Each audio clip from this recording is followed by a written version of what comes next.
Fala, webnautas! Bem-vindos a mais um programa Trocando Ideia com Mancini, mais um produto da Panorâmica TV, chegando até você. Bom, hoje estamos trazendo aqui um tema muito bacana, importante para a nossa sociedade brasileira, com uma convidada muito especial. Mas antes eu quero apresentar ela a vocês, né? Com formação em enfermagem, com pós-graduação em urgência e emergência e enfermagem do trabalho e especialista na Lei Lucas, Lei 13.722/2018 e criadora do projeto Preparados para Ajudar. Lei essa que fala sobre a importância dos primeiros socorros à criança, onde iremos nos debruçar conversando com a Jaqueline Assunção. Seja bem-vinda ao nosso programa Trocando Ideia com Mancini. Muito obrigada, Diego. É um enorme prazer esse convite de estar aqui com vocês. E aí a gente vai conversar. Vamos ver o que a gente vai aprontar aí nessa conversa. Só chegar mais próximo Ah, aqui para você. Aí. Bom, Jaqueline, primeiro assim, muito obrigado. É, esse tema é muito importante para toda a sociedade brasileira e também, óbvio, né, para o mundo, né, porque embora nós estamos no YouTube, né, no streaming, então nós podemos chegar a todos os lugares. Só que antes da gente falar, eu só queria pedir a você para se inscrever no nosso canal, né, no Panorâmica TV, no YouTube e no Instagram, TV Panorâmica, beleza? No final, a Jaqueline vai falar a rede social dela, também vou falar a minha, mas não deixa de se inscrever, dá essa moral aí, nos ajude a chegar cada vez mais longe, né, a todo o nosso país e também fora do nosso país. Também quero falar dos patrocinadores que estão nos apoiando. Quero falar da Casolim Material de Construção, que fica na região de Fundão. É uma cidade aqui no estado do Espírito Santo. Está nos apoiando. Se você quer comprar material de construção, construir ou reformar, é lá na Casolim. Lá você encontra de tudo, beleza? Também quero falar da Asterisco Soluções Digitais. Se você tem uma empresa que precisa fazer implantação de sistema, você pode entrar em contato com eles. Atende a todo o Brasil. Então é só entrar em contato. Embaixo do vídeo vai ficar o endereço da rede social, pode fazer o contato. Também pode entrar em contato com a Ciadós, se você quer fazer uma festa, casamento, aniversário. Ciadós Confeitaria, que trabalha com doces de excelente qualidade aqui na cidade da Serra e atende toda a Grande Vitória, então você também pode procurar aí. Também temos a Lifecar, é uma loja de carros que é um parceiro nosso também. Embaixo aqui também do rodapé vai estar o endereço. E tenho certeza que você falando lá que assistiu o nosso programa vai ter um descontinho bacana. Beleza? E tem outros parceiros aqui que durante o nosso programa vocês vão ter contatos com ele. Bom, Jaque, vamos lá então. Primeira pergunta é um quebra-gelo que a gente faz, né? Pra gente iniciar a conversa. Eu quero saber quem é a Jaqueline Assunção e de quem ela é filha, né? Quais são os nomes de seus pais, se tem irmãos e se é casada, nome de esposo, filhos. Faz o seu merchan aí. você falou de irmãos, eu tenho um monte. Bom, como você já falou, me chamo Jaqueline, meu nome é de princesa, tá? É Jaqueline Fernandes de Assunção Nunes. Mas todo mundo me conhece como Jaqueline Assunção, resumida. Tenho 34 anos, me formei em enfermeira há pouco tempo. Ao longo da minha história, eu já fui fotógrafa de casamento, trabalhei como fotógrafa há 5 anos. Sou filha da Rita Lúcia, costureira de Maringá, muito famosa, e do Cícero. Ele trabalhou muitos anos como motorista de ônibus. Hoje eu estou casada há 15 anos, meu esposo ele é professor no Senai Civic, o Jonas, e tem uma filha de 10 anos, é a Júlia. Ela não veio porque ela está cansada, teve que viajar comigo hoje. Chegou em casa e dormiu. E a minha profissão de enfermagem foi uma conquista pessoal minha, né? Porque quando eu me casei muito cedo, casei com 18 anos, e quando eu entrei na minha adolescência, mais ou menos assim, eu não tive orientação dos meus pais, até mesmo porque, né, eles não tiveram isso também, de que eu tinha que fazer um pré-vestibular, né, uma faculdade, então eu não tive essa orientação dos meus pais, nem dos meus irmãos mais velhos. Então eu não estudei em faculdade, né, não fiz graduação logo cedo. E aí eu casei com 18 anos, fui ser dona de casa e tal. E aí eu sempre tive um interesse pela arte, né? Desenho, minha família tem um dom de desenhar, a gente desenha vestido, minha mãe é costureira, então meu hobby era desenhar vestido de noiva. E eu fazia os desenhos de vestido de noiva, eu até postei no meu Instagram um dia desses um rabisco que eu fiz lá na empresa que eu estava trabalhando. Minha colega pediu, faz um desenho de vestido de noiva. Eu falei, desenha o vestido de noiva para ela. E a minha família toda é assim, a minha irmã mais velha, a Janine, ela tem o dom de desenhar, minha sobrinha também. Então a gente sempre teve esse dom para desenho, para arte, para pintura, né? E aí foi onde eu me interessei pela fotografia. Aí eu fiz um curso de fotografia lá em Vitória e foi um curso básico. Aquele só para ensinar o beabá. E eu fui com a cara e coragem. Meu primeiro casamento tinha acabado de comprar minha câmera de fotografia. Fiz o primeiro casamento e dali foi 5 anos. Fotografando casamento, aniversário infantil, grávidas, books em geral. Fazia da minha casa estúdio. Peguei a sala de estar, montei um fundo infinito, um fundo preto, e lá mesmo fotografava. Só que chegou um determinado momento que eu comecei a pensar assim, não, eu preciso ter uma profissão fixa, né? Porque fotografia já, né, naquela época tinha um monte de fotógrafo, né? Apareceu fotógrafo, cada esquina assim, você tinha um fotógrafo. E aí eu comecei a ficar infeliz com aquela profissão. E aí o que aconteceu? Na greve dos policiais, você lembra, né? Lembro. A gente ficou em casa pelo medo da violência, né? E aí, aquele tempo ocioso, o que eu fiz? Fui assistir Grey's Anatomy. Eu sempre falo, todo mundo ri. Fui assistir Grey's Anatomy.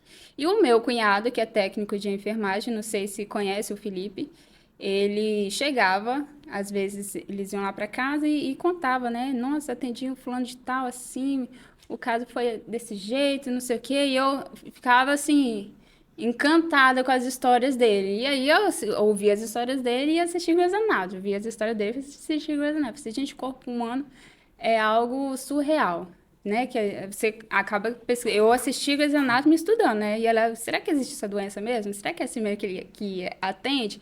E ficava naquela curiosidade, eu fui me interessando.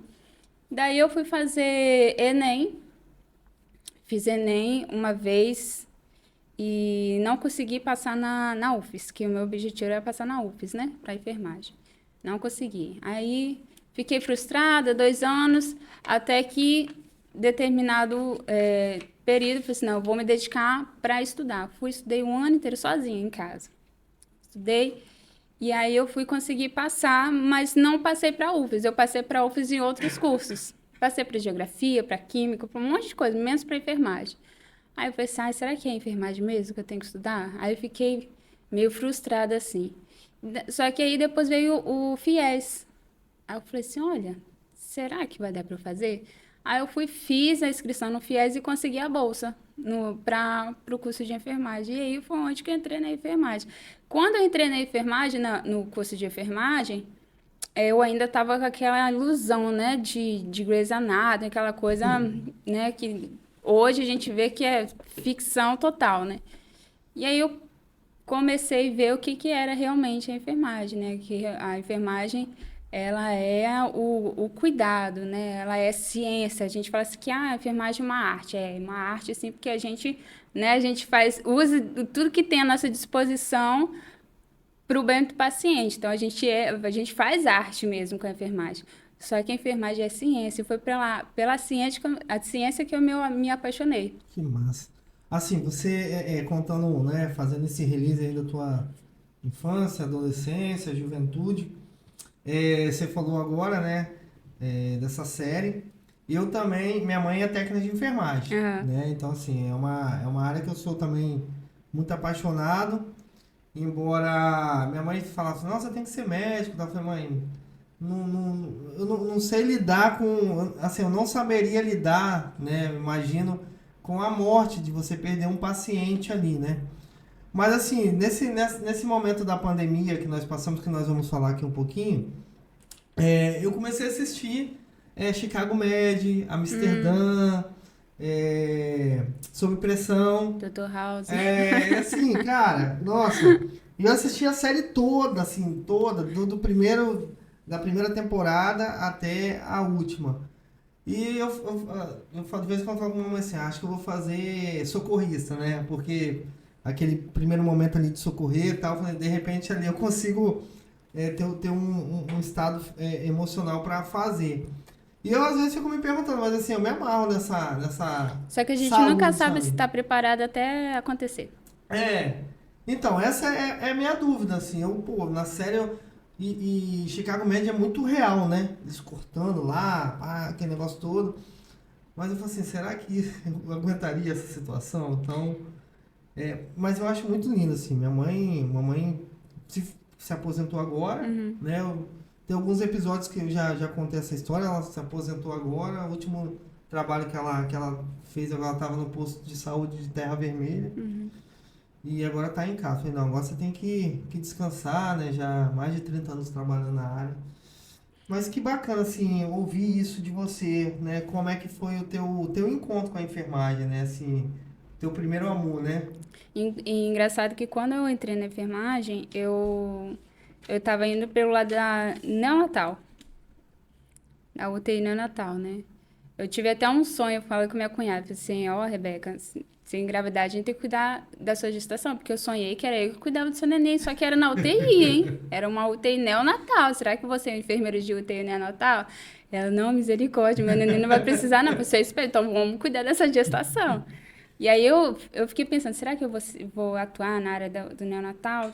Só que aí, no decorrer da graduação, nós vamos fazendo projetos, né? Projetos de pesquisa. Por isso que eu me interessei para a arte de pesquisa, né? Para o lado da pesquisa. E aí a gente que foi onde nasceu o Preparados para Ajudar. Eu E fui. nós vamos falar daqui um pouquinho.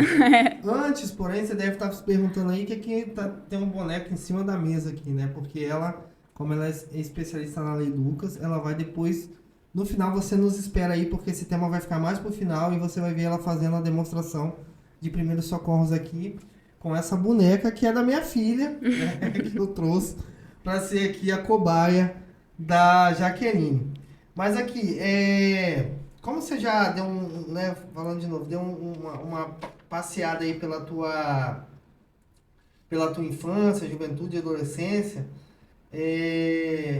pessoal, a gente morou no mesmo bairro, né? Foi. Somos de Eldorado, também deixar aqui registrado, né? Que é importante isso. Coincidentemente descobrimos hoje, né? Descobrimos hoje. Eu queria que você falasse um pouquinho, queria assim, antes da gente entrar de fato no tema, né? Uhum. De debruçar sobre o tema, aproveitando que você está aqui e nós estamos vivendo um período de muita dificuldade na área da saúde pós-pandemia. E aí eu queria te perguntar se hoje no Brasil, de fato, se o Brasil hoje é o maior sistema do mundo de saúde, eu queria que você me Sem respondesse dúvida. isso. E qual a importância do SUS para um país com um tamanho continental? O SUS é uma pérola. Se a gente conseguisse usufruir de tudo que o SUS tem à disposição da população, a gente não teria o que falar de dificuldade. Porque se você precisa de um transplante, você consegue pelo SUS. Se você precisa de um tratamento, você consegue pelo SUS. A vacina é pelo SUS. Então, o SUS, ele precisa somente de cuidado. E de pessoas que façam com que ele funcione do jeito que ele tem que funcionar, porque ele é perfeito. Tanto é que outros países do mundo afora aí enxergam o SUS como algo como eu falei, é algo precioso que o Brasil tem, né? A gente não tem como descrever com tanta detalhe o SUS, assim, em poucas palavras. Porque se você for estudar o SUS, você vai ver que ele está aí para qualquer tipo de doença, qualquer tipo de dificuldade, de problemas que a população enfrenta, né, com relação a doenças, né, e o SUS está ali para atender a população, né. Inclusive, os hospitais particulares têm leitos para SUS. Então, até nisso, o SUS ele está ali para atender a população. Show. Eu até botei uma perguntinha aqui, né? Porque assim, gente, todo momento que você abre jornais ou assiste um telejornal na televisão, ou enfim, abre o Instagram, Facebook, a gente vê pessoas questionando, né? E até coloquei, o SUS funciona então, né? Lógico, sem dúvida. Você vacinou contra o Covid? Sim. Então, isso daí é uma prova que o SUS funciona. A vacina chegou até você por causa do SUS, entendeu? Então, até mesmo um leito, como eu falei, se você precisa de um leito, você vai conseguir através do SUS. Você não precisa de um convênio para conseguir ser tratado, né? Você só precisa saber os meios de conseguir isso. Bacana. E aproveitando, né? Falando a todos que se vacinem, né? Lógico. Contra todas as diversas vacinas que tem disponível no SUS, né? Sim, tem o calendário vacinal, né, das crianças, adultos também. Às vezes você perde alguma vacina, só você ir numa unidade básica de saúde, entrar em contato com a enfermeira e atualizar o seu cadastro vacinal, cartão Isso é vacinal. importante. Bom, aí falando um pouquinho sobre esse período que a gente viveu, né, da pandemia, nós vivemos um período muito desafiador no mundo, né? Você acredita que nós, brasileiros, aprendemos com a pandemia? E assim, podemos dizer que nós estamos preparados para um outro evento como este? Olha, aprender é uma palavra bem forte, né? Porque hora ou outra você vê alguém pecando com relação à higiene. Porque para você se defender, né, se proteger da Covid, por exemplo, o básico era higiene, né? Uma máscara, lavar as mãos regularmente. Se a gente está preparado para uma nova pandemia, espero que não haja uma nova pandemia. Mas se vier e se for viral, acredito que sim, a gente está um pouquinho mais preparado para não sofrer tanto quanto sofremos com a Covid, porque a Covid foi uma surpresa, né? Ninguém esperava. Eu nunca vivi isso na minha vida, uma pandemia. Foi a primeira vez. Então, assim, né, a última pandemia foi não sei quantos anos atrás, né? Então, assim, na minha geração não havia uma situação como essa. Então, quando houve, a gente, né, sofreu aquele baque. Muitas pessoas até hoje sofrem com consequências psicológicas, né? Porque o medo de perder alguém, ou por ter perdido alguém, ou o medo de sair, né? Ou de ser. Teve gente que deixou de ir para o hospital com medo de ser entubado, porque achava que se for entubado vai morrer, né? Então, tem muita questão psicológica também envolvida nisso, entendeu? E você pegou bem ali no início, né? Assim, você se forma praticamente dentro da pandemia, né? Assim, como é que foi isso para você? Na verdade, eu não me formei na pandemia. Eu estudei na pandemia. Ah, você estudou na pandemia. Foi, porque eu me formei em dezembro do ano passado, Ah, né? tá. Então eu já tinha passado a pandemia. Mas estudar na pandemia foi muito difícil, porque as relações humanas ela ficou prejudicada. Então, o contato com o paciente a gente não pôde ter enquanto formandos, né? Enquanto estudantes. O contato com o professor, a sala de aula, inclusive é um tema que foi debatido no Conselho de Enfermagem, né, e lá em Brasília sobre o ensino EAD de enfermagem. Não tem como aprender enfermagem à distância, né?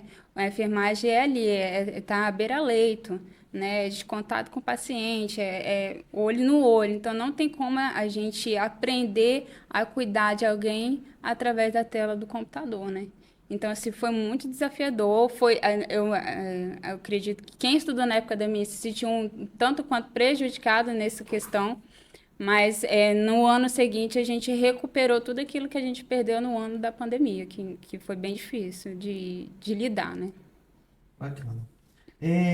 Jaqueline, hoje nós temos uma dificuldade de saúde primária, né? Na sua visão, assim, quais são as maiores dificuldades e erros que nós podemos observar no sistema, no SUS, nesse atendimento primário? O atendimento primário não é muito a minha área, né? Porque o atendimento primário a gente envolve muito as unidades básicas de saúde. Mas com base no que eu vivi na época do meu estágio e tudo mais, eu acredito que a informação, né? A população está informada daquilo que tem à disposição dele. Muitas vezes o paciente não vai até a unidade básica de saúde procurar ajuda, atendimento, porque acredita que não vai ter aquilo ali à disposição dele. Ah, só vou ter em convênio, só vou ter no hospital em tal lugar. E às vezes o atendimento que ele precisa estar ali na unidade básica de saúde, né? Então, às vezes, o que atrapalha o atendimento é a informação. Por isso que eu uso as minhas redes sociais, a minha rede social, para informar, porque às vezes é isso que falta para o paciente saber o que ele pode conseguir através do SUS. Na minha rede social, eu enfoco mais a urgência, né? Uhum. Primeiros socorros, também voltada para a Lei Lucas, eu dei uma ênfase bastante na Lei Lucas, mas o meu objetivo, se você for ver lá minha biografia, está escrito assim, a meta é salvar vidas. É, Não sei se você chegou a entendi. observar. Então, para mim, a meta é salvar vidas. Então, o meu objetivo, o meu sonho, né, é que a população inteira entenda de noções de primeiros socorros. Então, se as unidades básicas trabalharem bastante essa questão da informação, dizer que tem, quais atendimentos tem numa unidade básica, quais atendimentos tem numa UPA, quais atendimentos tem no hospital, a população ela vai ser direcionada corretamente. Inclusive, a 2048, a portaria 2048, que regulamenta os atendimentos de urgência e emergência, ele fala lá que o SAMU, o 192, ele pode orientar o paciente. Você sabia disso? Você pode ligar para o SAMU só para conversar com o médico, saber o que eu faço numa situação dessa? O médico está 24 horas disponível da população e muita gente não sabe disso. Acha que só pode ligar para o SAMU se acontecer algum acidente. Eu até botei essa portaria para você explicar, então é isso, né? É essa questão de o SAMU estar disponível para a Ela população. regulamenta os serviços de urgência e emergência, né? Ali, a portaria 2048, ela ela sistematiza o atendimento. Quais são as ambulâncias que nós temos à disposição para quais tipos de atendimento? Quais são os profissionais que irão tripular cada tipo de ambulância? Né? Quais são os atendimentos que serão realizados nas unidades fixas, que é a UPA, que é a unidade básica, né? O atendimento móvel, que são as ambulâncias, quais tipos de atendimentos irão fazer. Então, a portaria, ela regulamenta todo esse atendimento, inclusive com relação aos hospitais. O prédio só pode ser chamado de hospital se ele seguir o que está descrito nessa portaria 2048, Ah, tá entendeu? vendo? Eu não sabia disso. É, E eu sou inclusive, conselheiro de saúde, hein? Sou inclusive conselheiro da UPA de Castelândia, eu não sabia disso. pois é, inclusive a regulação médica, ela regulamenta quais os profissionais que estão lá na regulação médica, quais equipamentos tem que ter, como que tem que ser feito o atendimento, né? Nós temos o TARM, que é a recepcionista, né? A telefonista que recebe o primeiro chamado, depois que encaminham para o médico regulador, depois que vai para o rádio operador, né? A pessoa que se comunica com a ambulância para direcionar até o local do acidente, né, da ocorrência, e depois o ambulância se direciona até a vítima, entendeu? E depois que acontece esse atendimento inicial ali com a ambulância e a vítima, a regulação médica, né, direciona a ambulância para qual hospital, né, ou para qual unidade fixa que ele vai levar aquela vítima. Então, essa portaria, ela regulamenta todo esse atendimento. Caramba, vocês estão vendo aí, né, gente? Às vezes a gente vai numa unidade de saúde ou num pronto atendimento e quer ter o atendimento rápido, né? Ou seja, tem todo um processo. Né? Desde o momento que você recebe o teu socorro, né? Por exemplo, um AVC. Uma pessoa sofre com AVC, a primeira reação da pessoa é colocar a pessoa dentro do carro e levar para a UPA. Se a pessoa entendesse que se ligasse para o SAMU, a regulação médica ela vai dar prioridade a um AVC. Se tiver um acidente de moto e um AVC, a ambulância vai direcionar para o AVC, para o caso de AVC. Porque ela tem uma janela de tempo para ser atendida aquele paciente, que é de até 3 horas. Então, a ambulância vai até a vítima e leva para o hospital que vai fazer o atendimento especializado para aquele tipo de problema.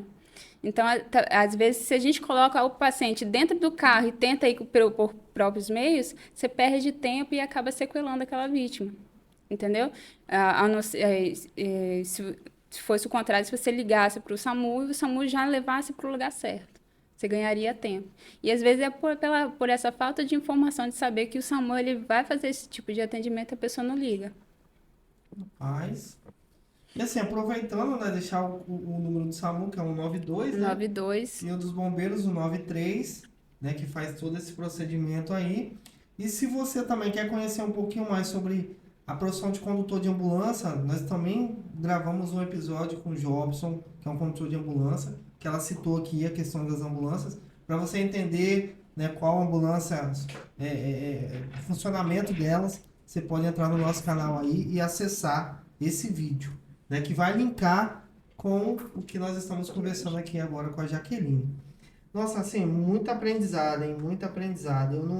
Eu não sabia desse protocolo todo, né? A gente, assim, liga pro SAMU em caso daquela urgência toda, né? Então, ou seja, se a gente, qualquer dano, ligar pro SAMU antes de fazer qualquer procedimento é o mais adequado. É o mais adequado. Nessa portaria, ela fala que a população ela tem um médico 24 horas à disposição dela, que é o médico regulador, né? Você vai ligar para o SAMU, vai falar com o TARM, né, que é a telefonista, e vai dizer o que está acontecendo e que você precisa falar com o médico para te orientar. O TARM não vai te orientar, porque essa não é a função do TARM. O TARM só vai pegar as suas informações, e que isso é algo muito importante que a população precisa entender. No momento do atendimento, ali com o TARM, que é a telefonista, tem que ter em mente o quê? Que tem que falar o seu nome, falar o que aconteceu, aonde aconteceu e como aconteceu. Precisa dessas informações.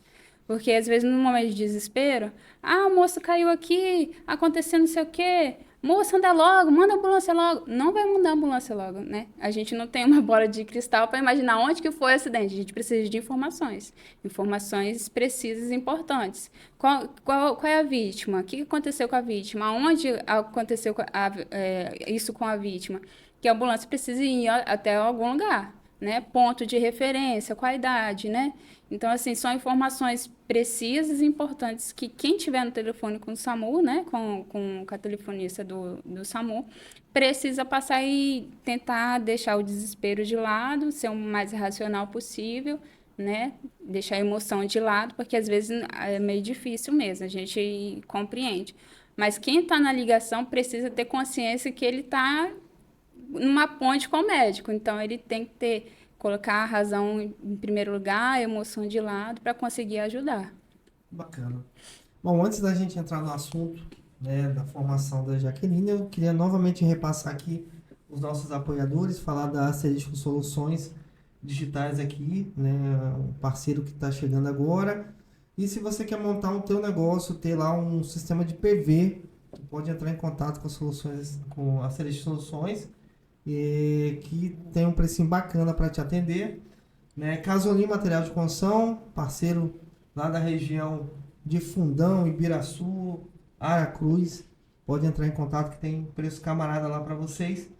E outros nossos parceiros que estão aqui, Amanda Pod, né, Lifecar, são parceiros nossos aqui da Panorâmica TV. Bom, Jaque, agora nós vamos entrar no assunto que nós trouxemos você aqui, que é um assunto assim que eu, quando, né, fui me apresentado a ele, através do Jobson, né, Jobson pediu que eu trouxesse você aqui. Eu tenho uma filha de 4 anos, então assim, eu falei, não, de fato, isso muito me interessa, né, muito me interessa, e eu, né, vinha para cá dirigindo, até comentei com você nos bastidores. Nós tivemos um caso de mais um falecimento de criança lá em São Paulo, né? Esqueceram a criança na van. Há pouco tempo, acho que menos de um mês, tinha ocorrido no mesmo estado e agora ocorreu novamente. E até me criou, assim, o desejo, né, de chegar em casa e falar com a minha esposa que a partir de agora, toda vez que botar minha filha na van, ligar para a escola para ter certeza que ela Que entrou dentro da chegou lá, escola, né? porque, né, quando tá longe, é aquela questão, né, a gente não sente muita dor, né, porque de fato a gente ouve no rádio, não tá vendo a Já tem família, tanta notícia ruim, né? Que a né? gente meio que se acostuma. Exatamente. Só que pode ocasionar e ocorrer conosco, Com certeza. né? Nós possamos ser a próxima vítima, né? Vítimas, as próximas vítimas. E aí, assim, isso me deixou muito chateado, assim, e culminou que você está aqui para falar um pouquinho de primeiros socorros, da importância. E, enfim, aconteceu esse fato em São Paulo hoje. Mas aí, voltando agora para o nosso tema, né? Que é a Lei Lucas. É, Quem foi Lucas? É a primeira pergunta, né? Quem deu nome a essa lei? E por que você entendeu, assim, né? Vou assumir a Lei Lucas como uma bandeira. Então, eu dei um spoiler lá atrás contando a minha história, né?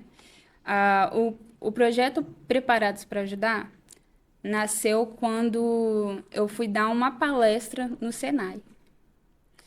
E essa palestra se originou por um projeto de pesquisa na faculdade. E nós precisávamos fazer um projeto que beneficiasse, né, a população.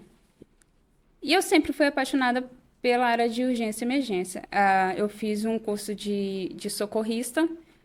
Posso falar o nome da escola? Pode? Eu fiz um curso de socorrista na QAP Treinamentos. É uma escola de treinamentos que fica ali em Vitória, ao lado da MSCAM. E quando eu fiz esse curso, me deu um start, assim, ó. Eu me apaixonei pela urgência e emergência. Falei assim, é isso que eu quero fazer. Aquele a história de neonatal ficou no passado.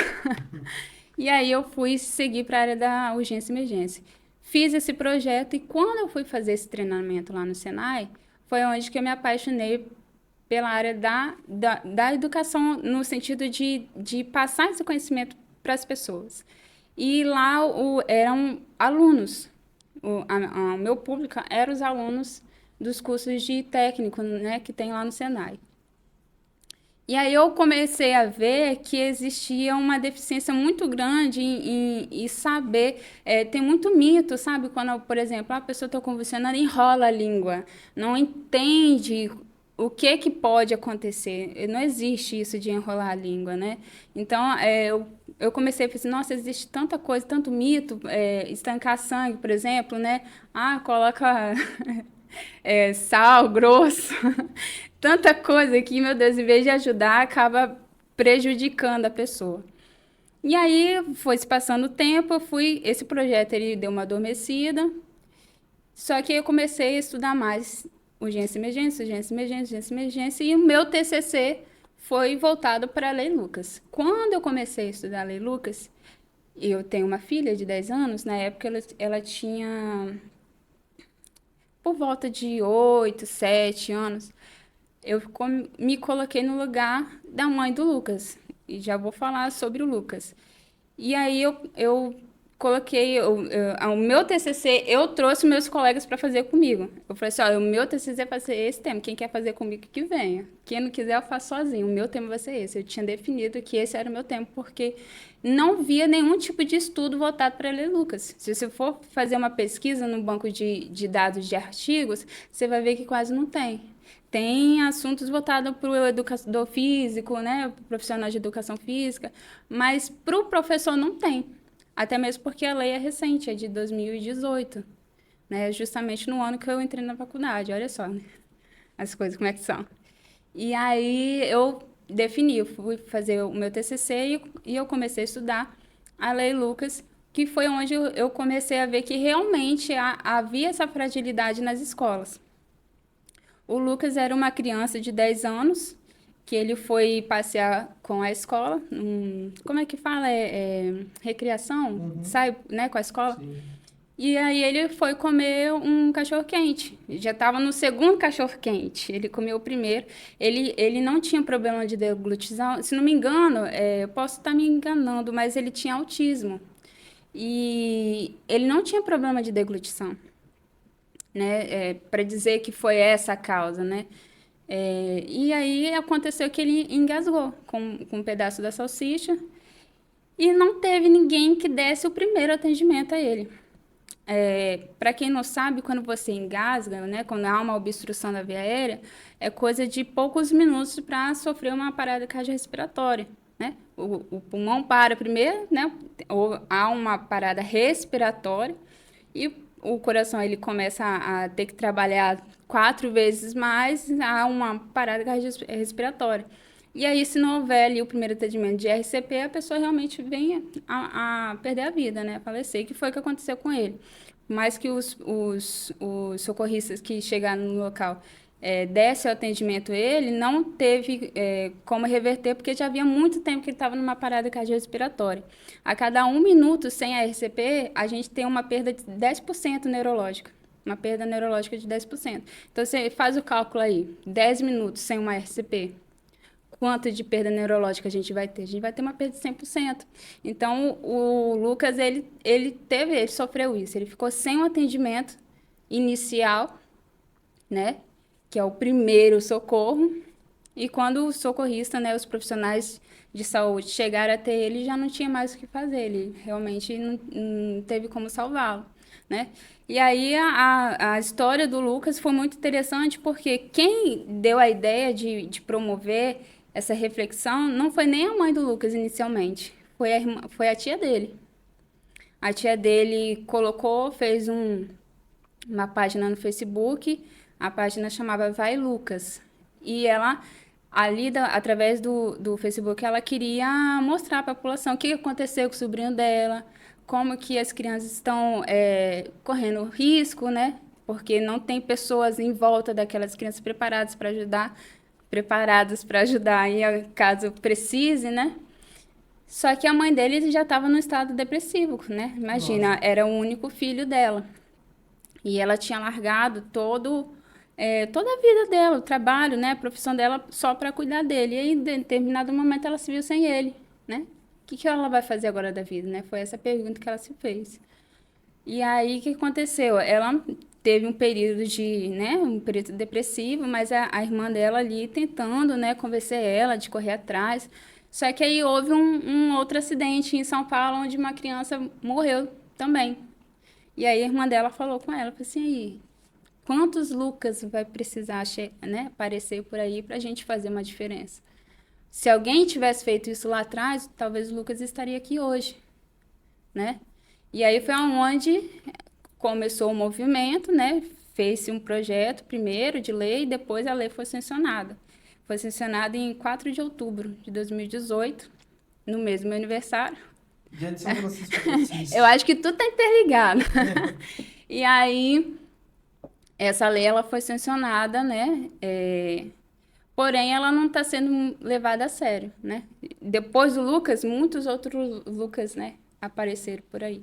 Só nesse ano, se eu for pensar aqui rapidinho, eu já vi uns 3, né, que faleceram por afogamento, né, piscina de escola, pedaço de maçã, né,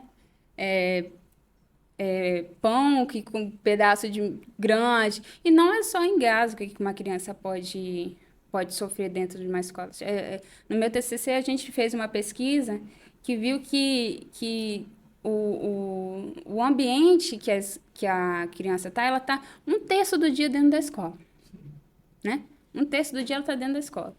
Então, esse período que ela está dentro da escola, ela está correndo risco de queda, ela está correndo risco de corte, né, de hemorragia, porque tem tesoura, tem lápis pontiagudos. Ela, se não me engano, foi em Colatina, uma criança caiu do 2º andar da escola. Vocês lembram dessa notícia? Foi recente agora, não Foi tem nem 2 recente. meses.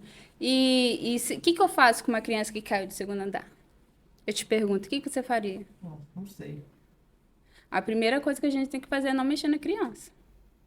Porque se a criança caiu e ela fraturou ali a cervical, se você mexe na criança, você já deixa ela paralisada, do pescoço para baixo. Mas no desespero, o que a pessoa faz? Pega e coloca no carro e... e leva para o hospital, né? Então, assim, são noções. O que você não pode fazer é tão importante saber quanto o que fazer. Eu sempre falo isso. Você tem que saber também o que você não pode fazer. Porque se você souber disso, já vai fazer uma grande diferença na vida daquela vítima. Né? Então, assim, é queda, é fratura de membros, né? É trauma de crânio, hemorragia por cortes, além do engasgo, afogamento, principalmente de escolas particulares que têm a piscina, né? A gente vê muito piscina em escola particular, né? Sejamos sinceros. Então, assim, prevenir é salvar, é o lema do afogamento, né? Que a gente, para quem estuda sobre afogamento, a gente fala muito isso. Então, a gente trabalha muito também com a prevenção para não precisar prestar o primeiro socorro, né?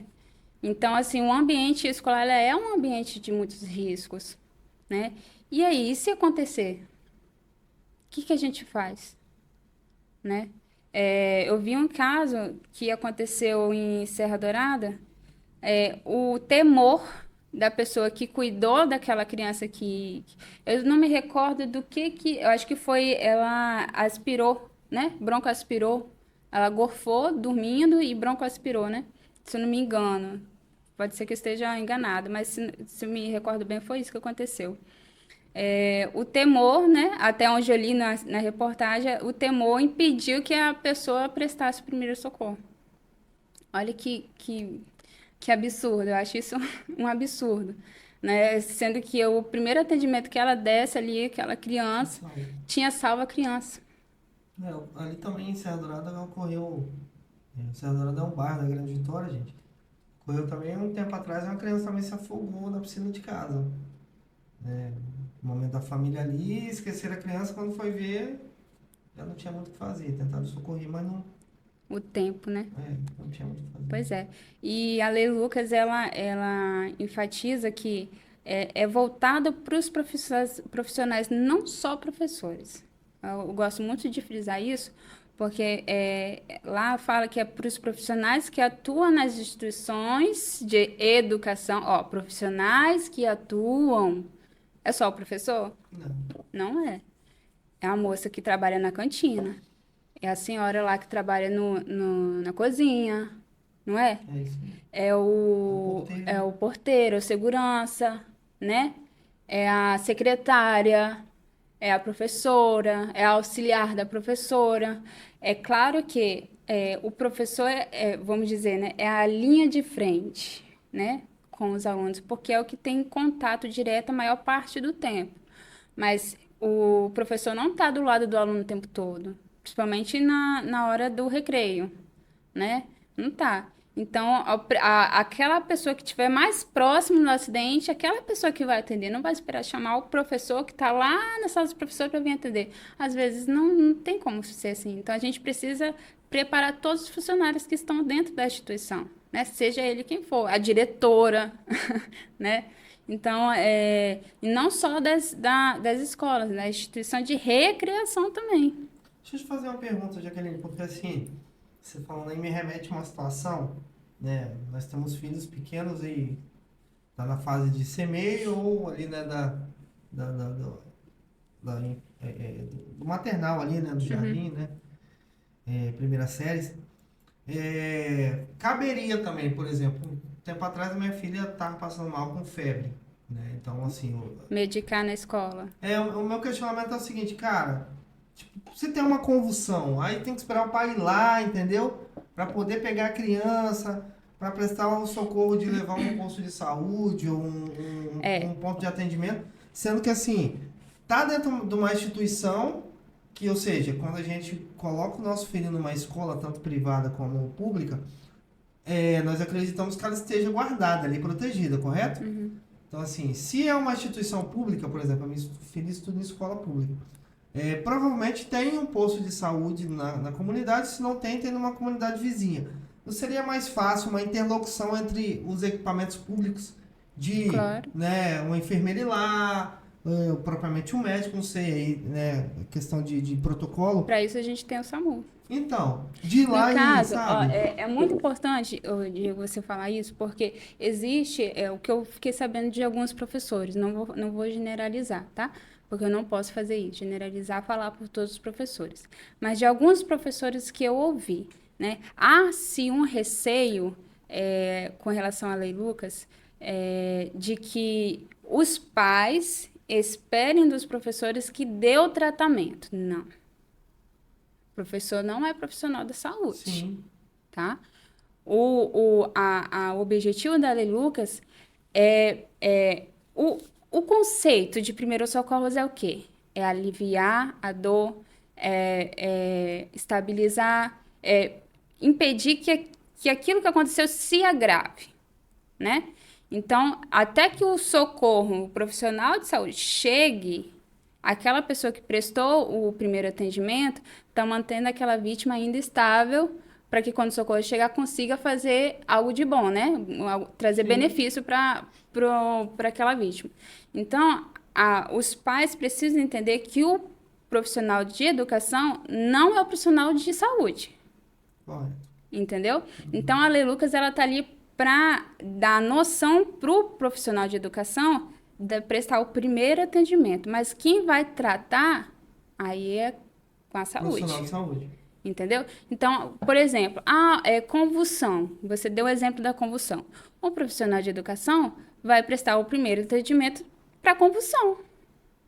E vai te chamar. Ó, sua filha teve uma convulsão, você vai vir, vai levar sua criança para o médico, tá? Mas ela tá lá, lateralizada, com a cabeça protegida, que é o protocolo para convulsão. Uhum. Você lateraliza a pessoa, né, para que ela não venha broncoaspirar a saliva que ela tá, né, tá saindo pela boca dela, não obstrua a via aérea, porque existe a queda da língua, e não lesione a cabeça, porque a pessoa, você já viu uma pessoa em convulsão, Já. né? Já. Ela não fica se debatendo. Fica. Então a gente protege a cabeça, né? Lateraliza a pessoa e fica avaliando, ver quanto tempo que está durando aquela crise, né? Se deu 1 minuto, foi 5 minutos, pega as informações principais daquela ocorrência e passa para quem? Para o profissional de saúde, SAMU, liga para o SAMU, liga para os pais. É isso que o profissional de educação tem que entender. E a população também, os pais também, né? Porque, por exemplo, meu filho engasgou. A professora fez a parte dela, fez a manobra de Heimlich, a compressão abdominal, mas infelizmente não teve sucesso. É culpa do professor? Não. Esse é o receio, né? Porque não salvou meu filho. Não, o profissional de educação não tem como Não tem salvar. esse dever. Não é questão de dever, mas tipo assim, ele não é um profissional de saúde, Sim. né? Ele tá ali só para estabilizar. Ele tá ali para dar o primeiro atendimento, para tentar salvar a vida da criança, né? Mas o tratamento quem vai dar é o hospital, é o profissional de saúde, né? Então, assim, a gente não pode colocar nas costas do profissional de educação essa responsabilidade de salvar, Sim. mas a gente quer deles o primeiro atendimento. Que tente, né? Que faça algo pela criança, não que lave as mãos, não que não, eu não vou fazer porque se morrer a culpa é minha. Não pode pensar dessa forma, né? A gente tem que fazer o primeiro atendimento a fim de prevenir uma morte, né? Um agravamento, né? Aliviar os sintomas, os sinais, né? A dor daquela criança. É muito importante que os profissionais de educação ele tenham muito isso em mente, que o conhecimento de primeiros socorros é algo primordial, e não só para os profissionais de educação, mas para toda a população, né? Então, quando o profissional de educação entende que com esse conhecimento ele está preparado, ele não tem medo. Entende? Mas aí, tem uma pergunta que eu vou falar, assim, vou fazer um gancho com o que você está falando. Não caberia também, assim, né, os nossos lares, as nossas famílias, a partir de agora do conhecimento dessa lei, da importância dessa lei, também, assim, solicitar que as instituições públicas se adequem e também fiscalizar isso, assim, de tempo em tempo ir lá. Não é nem solicitar a palavra que eu usaria, é cobrar, porque é lei. E lei tem que ser o quê? Cumprida. Sim. Não é solicitar aqui, por favor, vamos... Não. Vocês já treinaram os profissionais daqui da escola? Quem é que está treinado? Quem são os profissionais? Quantos por cento? É 30% de profissional que está treinado? Quem são os professores? Porque na Lei Lucas, ele fala lá que tem que deixar como se fosse um certificado colocando o nome dos profissionais que estão capacitados e ainda ter um kit de primeiros socorros nas escolas. Se você for pegar a lei para ler, você vai ver que lá fala que todas as escolas precisam ter um kit de primeiros socorros, não pode ter medicação, tá? Sim. Mas o kit de primeiros socorros e ter lá como se fosse um certificado colocado lá que a instituição está dentro da lei, que aqueles profissionais ali listados estão capacitados em primeiros socorros.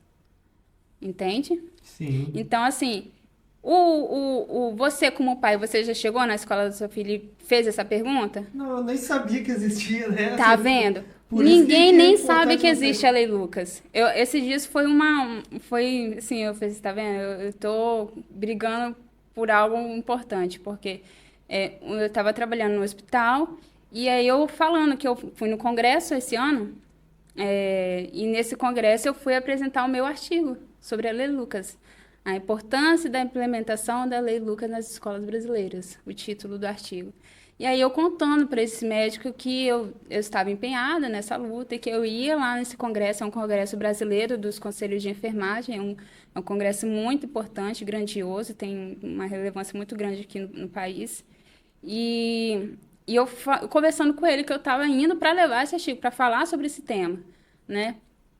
E ele falou assim, eu não sabia nem que existia essa lei. Seria os próprios profissionais de saúde não Os próprios sabem. profissionais de saúde. Então, se os profissionais de saúde não sabem, o pai vai saber. Nunca.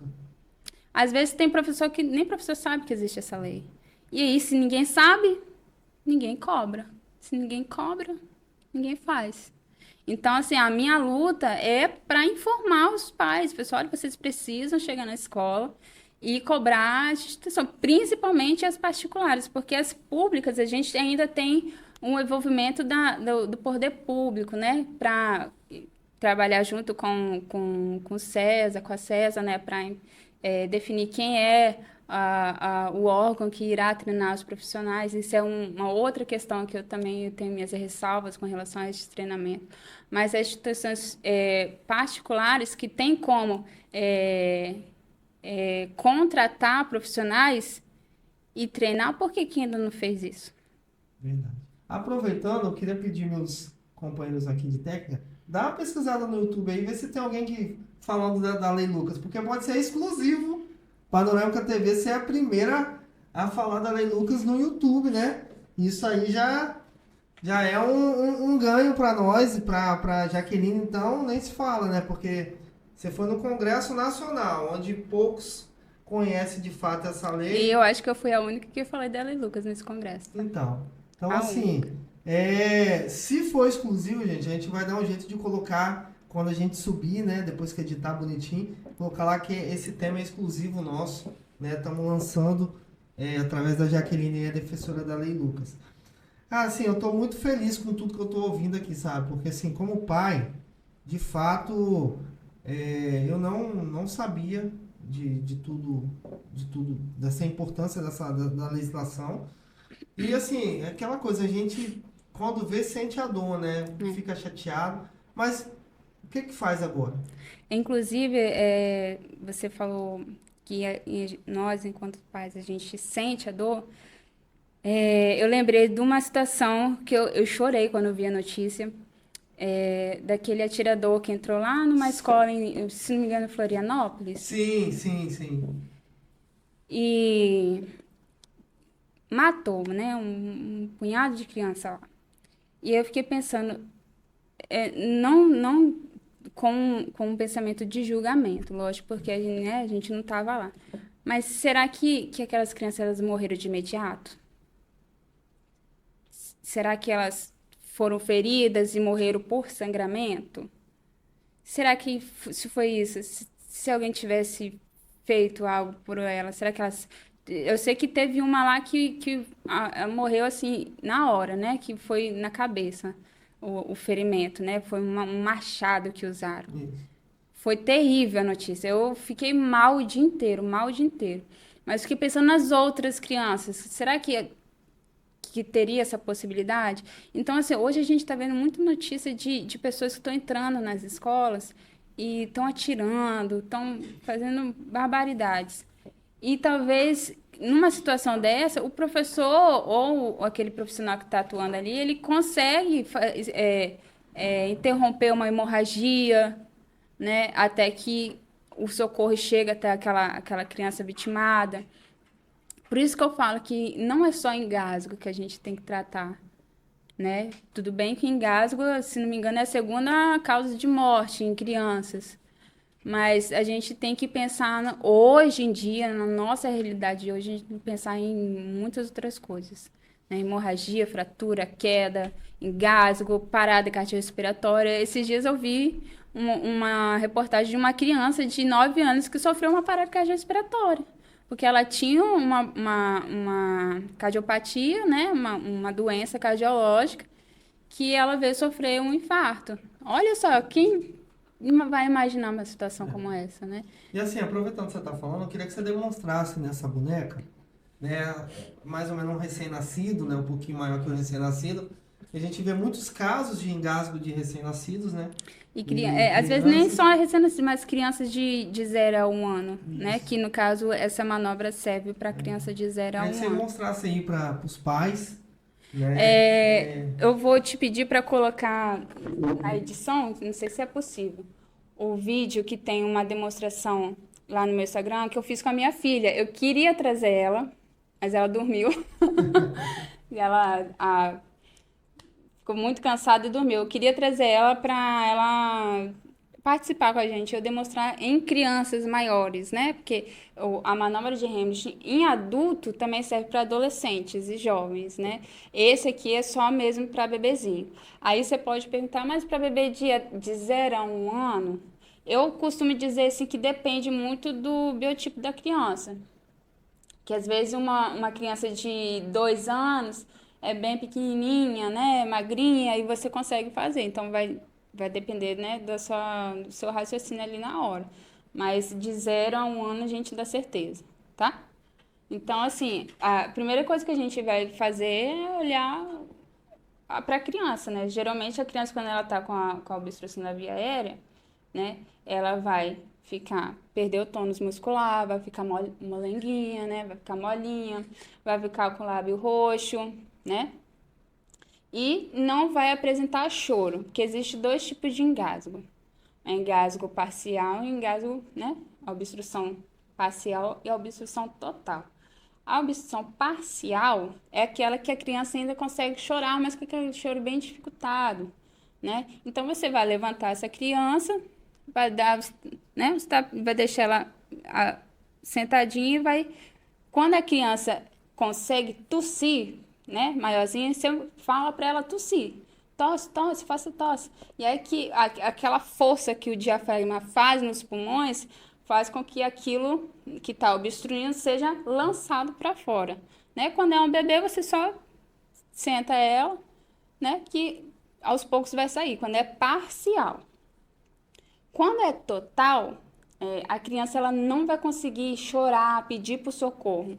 Existe um sinal que a gente fala, sinal universal de asfixia. Não sei se você já viu. A pessoa coloca as 2 mãos no Sim. pescoço. Esse é o sinal universal de asfixia. Quando você vê que uma pessoa fez esse sinal, pode ter certeza. Faça os primeiros socorros, porque se você esperar demais, ela vai evoluir para uma parada respiratória, porque ali realmente a via aérea está totalmente obstruída, não está passando ar nenhum. E no bebê, o que vai acontecer? Ela não vai chorar, porque não está passando ar, porque a nossa voz ela é produzida com a passagem de ar pelas nossas cordas vocais. Então, as cordas vocais elas tremem e emitem o som, né? Porque está passando ar. Se não está passando ar, não vai ter emissão de som, certo? Então, o bebê ele não vai chorar, não vai apresentar choro.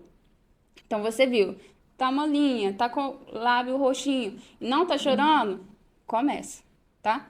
Se você estiver sozinho, você começa a fazer a manobra e depois você tenta ligar para o SAMU ou pede ajuda. A primeira coisa que eu falo, gente, pede ajuda. Uma andorinha só não faz verão. Eu sempre falo, tá? Então a gente tem que pedir ajuda. Geralmente a mãe tá com o pai em casa, com a mãe, sempre vai ter alguém do lado. Então você pede para ligar para o SAMU e você já começa a manobra. Por quê? Dependendo do tempo que essa criança estiver com a via aérea obstruída, ela vai precisar ser atendida posteriormente, né? Fazer uma avaliação, né? Então ela precisa ser encaminhada para o médico, tá? Então o que você vai fazer? Você vai segurar o bebê. Eu ensino de duas formas. Você pode segurar assim ou assim. Vai depender do jeito que você achar melhor, tá? Com criança um pouquinho maior é melhor assim. Com bebezinho, assim você já consegue segurar. Coloca ela no seu antebraço, com as perninhas um de lado do outro. E aí é muito importante a gente inclinar esse bebê. Eu falo que é inclinar 45 graus, mas assim, a gente tem que pensar que a gente tem que usar a gravidade a nosso favor. A gravidade puxa para onde? Para baixo. Para baixo. Então a gente tem que usar a gravidade a nosso favor. Então a gente inclina esse bebê e ó, abre a via aérea, tá? Ó, se você tentar falar assim, Diego, tenta falar assim, seu nome, Diego Mancini. Diego Mancini. O ar tá saindo com facilidade? Não. Agora fala com a via aérea aberta. Diego Mancini. Você viu como a sua voz saiu com mais facilidade? Então a gente precisa fazer isso aqui, ó, a via aérea aberta. Então se a gente pegar o bebê e deixar ele assim, aquele objeto, aquele alimento vai sair com facilidade? Não. Então a gente tem que, ó, lembrar de manter a via aérea aberta para deixar a passagem livre. Inclinou 45 graus, via aérea aberta. A gente vai pegar aqui, ó, entre as escápulas do bebê e vai dar 5 tapinhas. E não é tapinha com dosinha porque é bebezinho, não. E nem muito forte, porque senão você pode machucar o bebê. Você vai dar 5 tapotagens. 1, 2, 3, 4, 5. Você se acomoda, né? Porque o bebê pesa, ele aqui é um brinquedo, né? Então você se acomoda porque você não quer deixar essa criança cair, né? Aí já é outro problema que você vai gerar. Então você posiciona esse bebê na sua perna. Você pode fazer ajoelhar, tem pessoas, né, que conseguem fazer em pé, mas eu aconselho fazer sentado para prevenir queda. Então você posiciona ele aqui, 45 graus, via aérea aberta, 5 tapinhas. 1, 2, 3, 4, 5. Com a mão que você deu o tapinho, você já segura aqui na cabecinha do bebê e só, ó, gira. Tá vendo que ela veio certinho pro meu outro braço? Uhum. Veio certinho pro meu outro braço, com os 2 dedinhos no centro do peito, na linha do mamilo, 5 compressões. 1, 2, 3, 4, 5. Volta o bebê pro outro braço, 5 tapinhas. 1, 2, 3, 4, 5. A mãozinha na cabeça. Vira o bebê. 1, 2, 3, 4, 5. Você vai fazer isso 5 vezes. Se você conseguir visualizar aqui aquele objeto na boquinha do bebê, é importante dizer que tem que ser perto da saída da boca. Se tiver lá na gargantinha, você não pode pescar. Porque nessa tentativa de pescar, você pode empurrar para dentro da garganta. Então você não pode tentar pescar. Só vai tentar tirar se tiver aqui, ó, na pontinha, tá? E se tiver na pontinha, o bebê vai fazer alguma coisa, vai chorar, vai se mexer, a boquinha vai ficar rosinha, tá? Agora, se não acontecer, você não visualizou, de novo, 1, 2, 3, 4, 5. Segurou o bebê, volta no outro braço, 5 compressões. 1, 2, 3, 4, 5. Você vai ficar nessas manobras até o bebê reagir ou até o socorro chegar. Por isso que é importante a gente chamar o socorro. Falando com o SAMU e fazendo... Exatamente. Porque lembra que eu falei que o médico regulador está ali para te ajudar? Uhum. Então, ele está ali o tempo todo. Além de te orientar, né? Porque no momento de desespero você pode esquecer alguma informação, ele vai estar em contato com a ambulância. Olha, continua que a ambulância está chegando, vai te acalmando até psicologicamente para você manter seu foco ali, porque ali você é a vida daquela criança, né? Quando eu ensino RCP para os meus alunos, eu falo, ó, você é o coração desse paciente. Então, você não pode pensar em cansaço. Você é o coração dele, você é o mecanismo do coração, né? Você que está comprimindo esse coração. E quem faz massagem é quem? É o massagista. A gente faz compressão de alta qualidade. Então tem que ser de alta qualidade. E aqui é a mesma coisa. Nós somos a vida desse bebê. Então a gente tem que ficar focado em fazer a manobra correta para ter sucesso. Na maioria das vezes a gente tem sucesso, tá? É muito raro você fazer a manobra e não conseguir. Por isso que é importante a gente saber fazer correto. Porque se fizer errado, não vai dar certo, né? Então, a gente tem que pedir por ajuda sempre e começar as manobras o quanto antes. Porque se a gente não tiver sucesso na manobra de desobstrução, esse bebê vai evoluir para uma parada cardiorrespiratória, tá? E se acontecer, não reagiu, o socorro demorou a chegar e ele não ficou muito tempo, começou, o coração parou, teve uma parada cardiorrespiratória, aí vem outra manobra, né? Que aí a gente precisa de um outro podcast para a gente falar sobre manobra, sobre manobra de ressuscitação neonatal. E aí a manobra de desobstrução em criança, né, maiorzinhas, é o mesmo que a gente faz em adulto, né? A gente se posiciona atrás da pessoa de forma lateralizada. Por que de forma lateralizada? Porque a gente precisa ter uma perna de apoio. Então, a gente coloca uma perna entre a perna da pessoa e a outra perna a gente põe atrás da gente, assim, né? Por isso que a gente fica de lado. E abraça a pessoa, coloca uma mão entre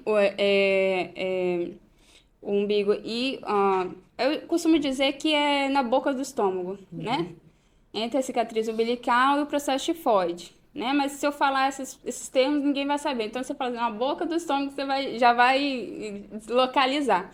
Coloca a mão assim no abdômen da pessoa ou da criança, com a outra mão você abraça e faz um movimento de J, para dentro e para cima, para dentro, para cima, para dentro, para cima. E é movimentos fortes, tá? Porque se a gente não fizer força, não vai dar certo. Porque qual é o mecanismo, né, dessa manobra? A gente tem um diafragma que fica abaixo do nosso pulmão.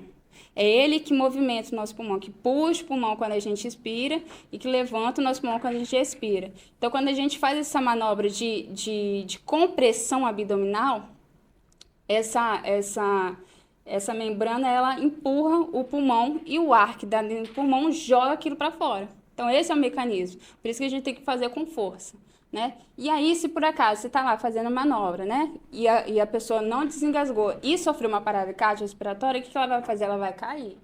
Aí vem a função da nossa perna de apoio. Porque se ela cair, ela vai cair sobre quem? Sobre nós. E aí a gente, com a perna de apoio, a gente consegue segurar aquela vítima, aguentar o peso dela, deitar sobre uma superfície rígida, né, no chão, e começar as manobras de ressuscitação cardiopulmonar. Né, que aí também é outra informação, é outro podcast, a gente pode falar sobre suporte básico de vida. Show de bola! Falo muito, né? Mas é um assunto que eu tenho paixão, então eu falo com gosto. Bom, nós vamos tentar incluir o vídeo tá no seu Instagram, Tá. para as pessoas terem esse acesso também. Vamos lá, vamos dar sequência aqui então. A bebê foi salva, graças a Deus, e o Deu tudo trabalho certo. da Jaqueline. Agora mudando o foco, assim, eu queria que você falasse um pouquinho do teu projeto, né? Assim, que é o projeto Preparados para Isso. Ajudar. Aí você tem o projeto Preparado para Ajudar. Aqui nos bastidores, pessoal, ela falou sobre o Manual de Primeiros Socorros, que é um outro projeto dela, e também o e-book de suporte básico Isso. de vida. Então, eu queria saber como é que tá tudo isso, você falasse aí para todos os brasileiros, porque as ferramentas que breve vai estar disponível. Breve, o máximo possível. Então, o manual de primeiros socorros é com ênfase, né? Eu vou deixar isso bem descrito no título, porque é com ênfase na Lei Lucas. Porque esse manual eu quero atingir os profissionais da educação, né? Lembrando que não serão só os professores que serão beneficiados com esse material, mas todos aqueles que atuam na recreação e na educação, né? Isso eu já falei com você. Então, esse manual vai abranger não só engasgo, vai abranger tudo aquilo que pode acontecer com uma criança dentro de uma instituição educacional, né? Com base no artigo que eu escrevi, a gente fez uma pesquisa e tudo aquilo que já aconteceu com criança dentro das escolas, eu estou incluindo dentro desse manual, tá? Desde engasgo, epistaxe, convulsão, tudo. Para que o professor ele não vá atender aquela criança com aquele sentimento de mãe, né? Que a maioria dos professores são mulheres, né? Ah, coloca no colo, acalenta, né? Coloca o gelinho. Não, você tem que saber fazer o atendimento da maneira correta, né? Então, esse manual, ele vai vir, né? Com a lei lá dentro. Eu estou deixando descrito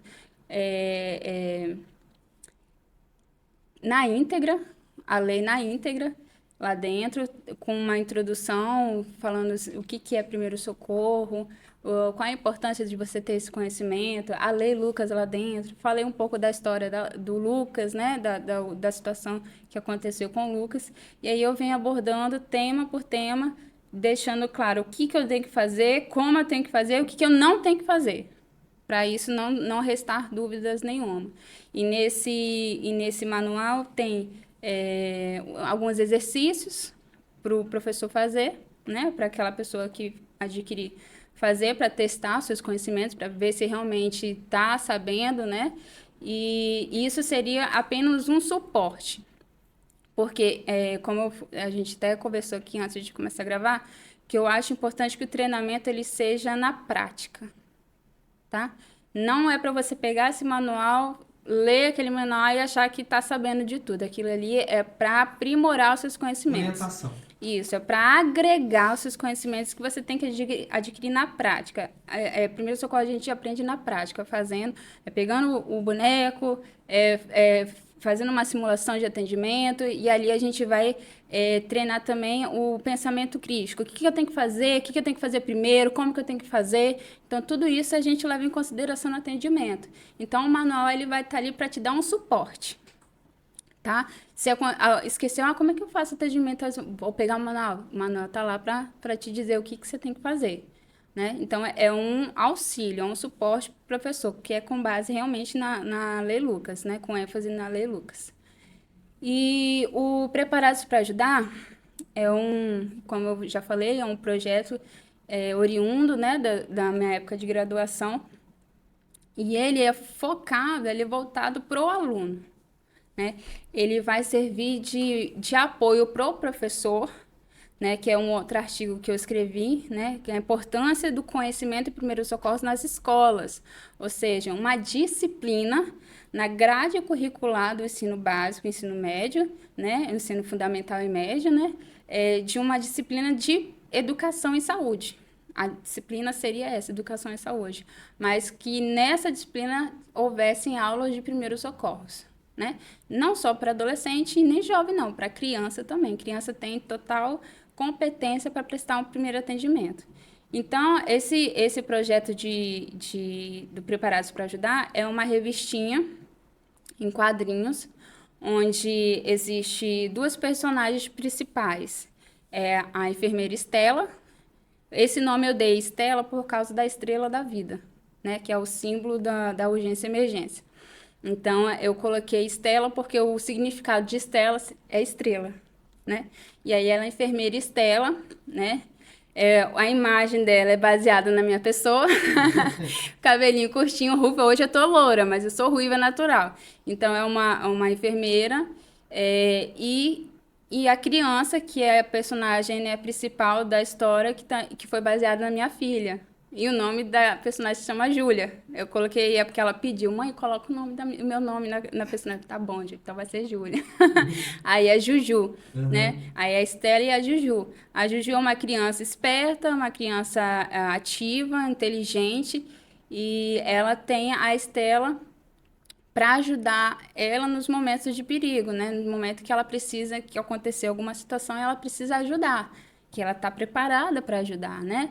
Então a Estela orienta, chama o SAMU, sua segurança em primeiro lugar, é regrinha de ouro. Qual é a regrinha de ouro? Minha segurança em primeiro lugar, né? Então a história é baseada em a Estela ajudando a Júlia a a socorrer em situações de perigo. Às vezes não é a Júlia que socorre, mas ela ensina a professora a socorrer, né? É ela que chama a ambulância. Então, assim, é todo voltado para o socorro envolvendo a criança, né? A criança sendo o principal ali no atendimento, né? Porque a criança, ela tem essa capacidade. A gente subestima muito a capacidade da criança, mas a criança, ela tem capacidade de ajudar.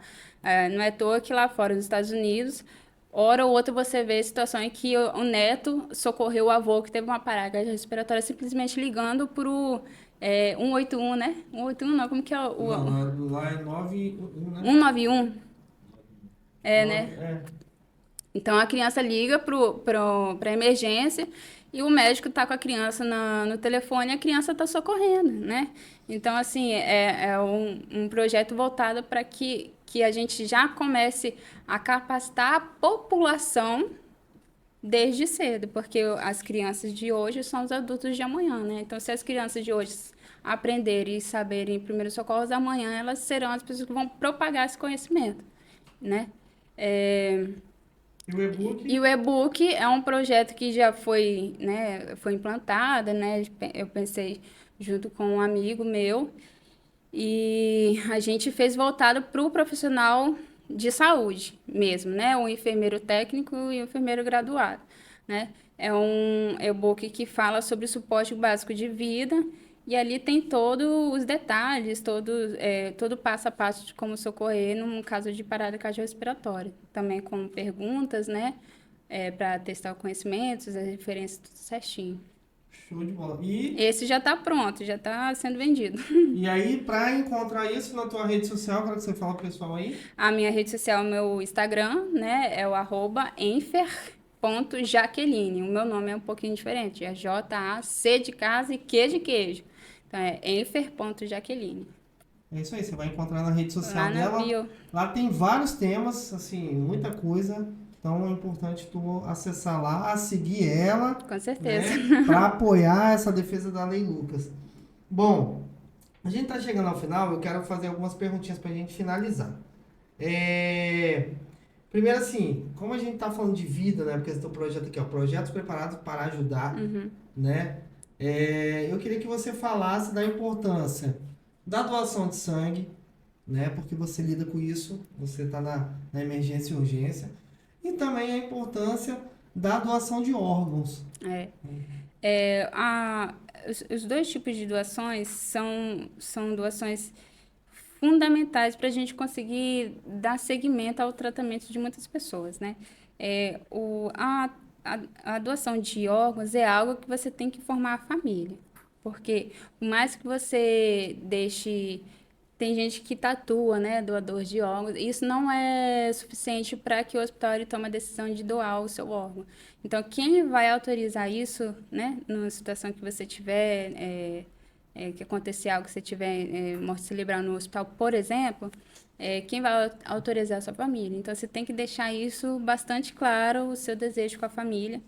E isso é muito importante. Tem muita gente que está na fila de espera esperando um rim, por exemplo. Eu trabalhei numa clínica de hemodiálise e é uma vida muito sofrida do paciente dialítico, porque um dia sim, um dia não, tá lá, né, fazendo tratamento. Então, o órgão, ele tá ali esperando e quando ele recebe a notícia que tem um órgão para transplantar, é como que ele estivesse nascendo de novo, né? Então, você imagina se isso acontecesse com um familiar seu ou com você.